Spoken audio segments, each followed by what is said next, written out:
Imagine it's the year 2050 and artificial wombs have been perfected. This now means that when a woman wants to end her pregnancy, it doesn't have to end in the termination of her unborn developing human, or UDH. It doesn't have to mean that that entity dies. It can simply be transferred or transplanted into an artificial womb. When this happens, when artificial womb technologies are perfected and abortions don't have to mean the termination of the UDH, would a woman enjoy or have or possess a right to demand that the UDH be terminated or killed? Or would the default position have to be that, yes, she can have say over whether her pregnancy ends, but she has no say over whether or not the UDH's life ends? That's the question. Is there a right to the death of the UDH? And in thinking through the question, we're going to consider the work of 5 different bioethicists found in 3 different articles. The first is by bioethicists Eric Mathison and Jeremy Davis.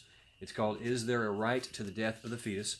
And whenever I channel Mathison and Davis, or M&D, I'm going to wear this Doc McStuffins stethescope, just so you help separate out the different authors. So M&D or MD, pink stethoscope. Next author is a Finnish bioethicist by the name of Joona Rasanen. I'm not sure if I'm pronouncing that correctly. I'm pretty sure I'm not. So we're just going to abbreviate that as JR. And whenever I cover the work of JR and I channel his position, I'm going to wear a hat just like J.R. Ewing did on the old 80s show Dallas. So that's for JR. And the last article that we'll consider, and JR's article is Ectogenesis, Abortion, and a Right to the Death of the Fetus.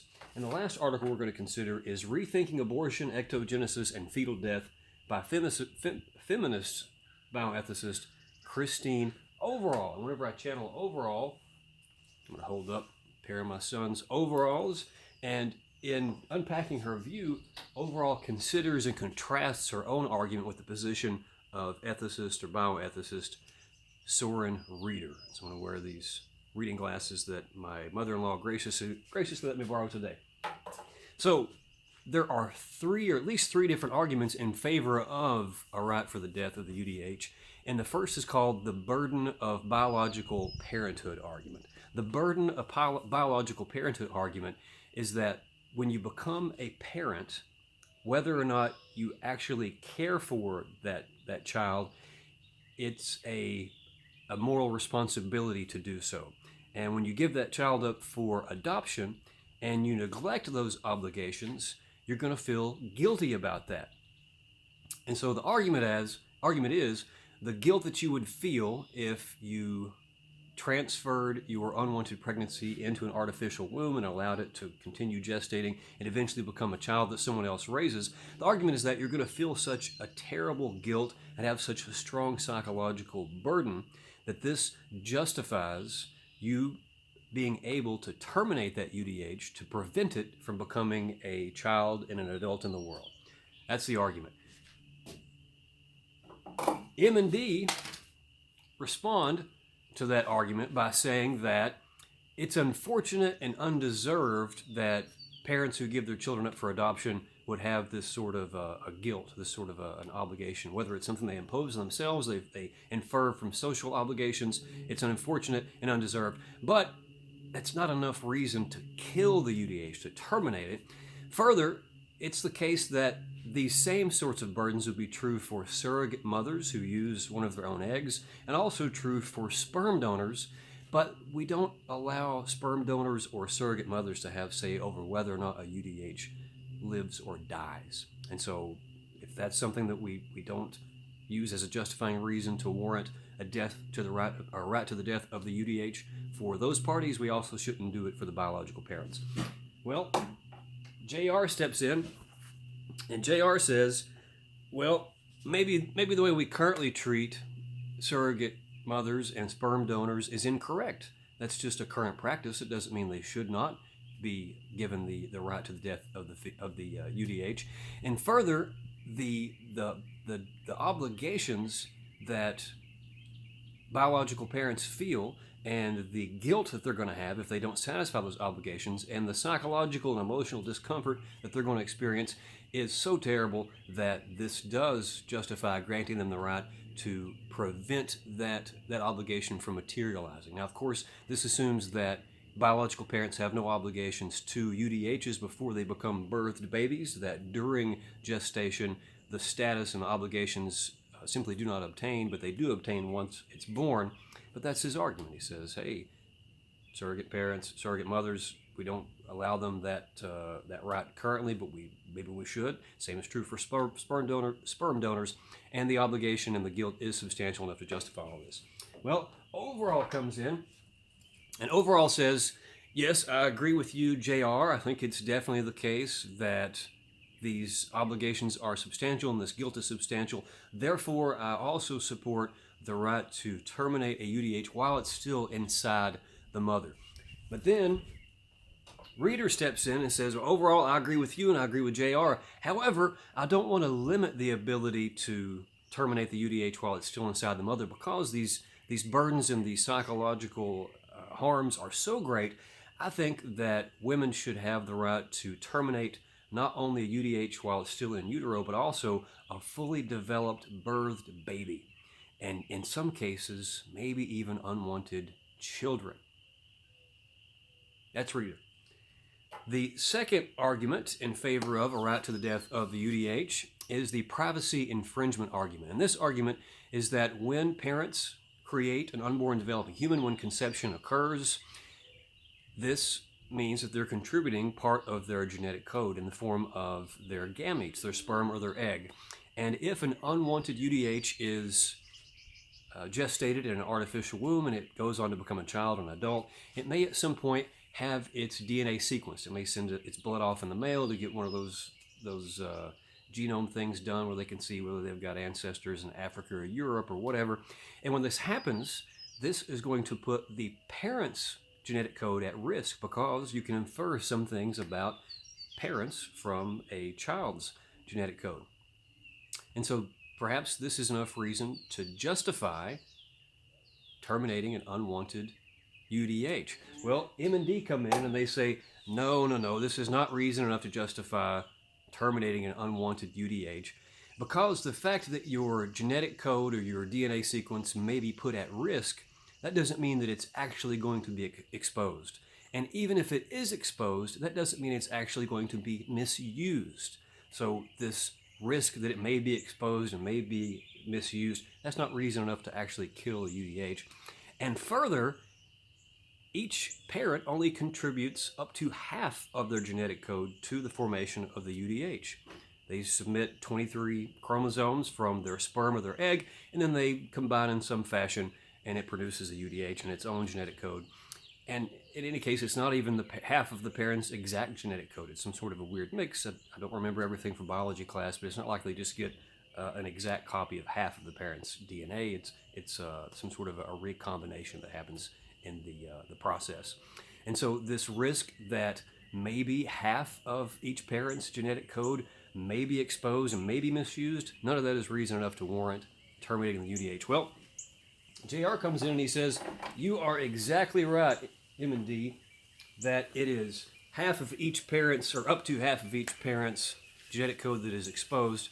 And so since both parents have only half of their genetic code exposed, I argue that the right for the death of the UDH is actually a joint right, which may not be exercised by the woman by herself, but it's a right that may only be exercised if both parents, both biological parents, the mother and the contributing father, endorse and support and are in favor of termination.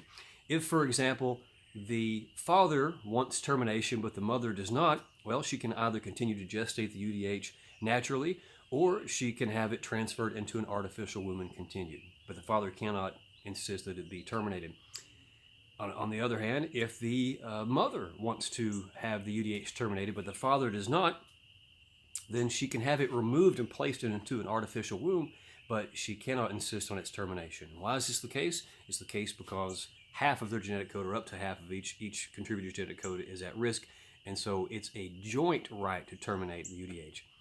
Which leads us into another consideration of joint rights and a joint contribution, and that is the property rights argument. JR argues that not only does each parent offer or risk half of their genetic code in the formation of an unwanted UDH, but it's also the case that they contribute half to the formation of something that is jointly owned by both parents. And he makes this argument by saying that, look, each parent owns their gamete, they own their sperm or they own their egg, and they're the ones that are involved in the creation of the UDH. They're the ones involved in the activity, the labor. They put forth the effort. So if the parents own themselves, and if they own their gametes, and if they own their labor, they therefore own the fruits of that labor. And so they own the UDH. Well, M and D come in, and they jointly own that UDH, and therefore may only jointly exercise that right to its death. M and D come in and they say, JR, those are some interesting points, and you're right that it's each parent's half that they contribute to this process, and maybe you could say in some sense that the parents own the UDH. However, just because you own something doesn't mean that you can destroy it. There are legitimate limits placed on ownership rights. For example, if you own a historic building, the city and the citizens of that city may legitimately, justifiably prevent you from tearing that historic building down and erecting a amusement park in its place. And so even though you own it, it doesn't mean you can destroy it. Further, we're very uncomfortable talking about UDHs as pieces of property. It's completely inappropriate to think of adult humans as property.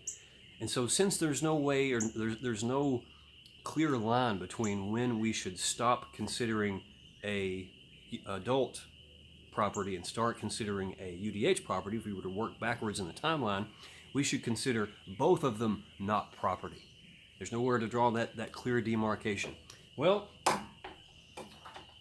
Overall steps in. Overall says, I don't know so much about this property stuff. I don't know. I'll leave that to you all. However, there is a clear demarcation point where we can say that the UDH begins to have independent moral status. And that demarcation point is once it exits the mother.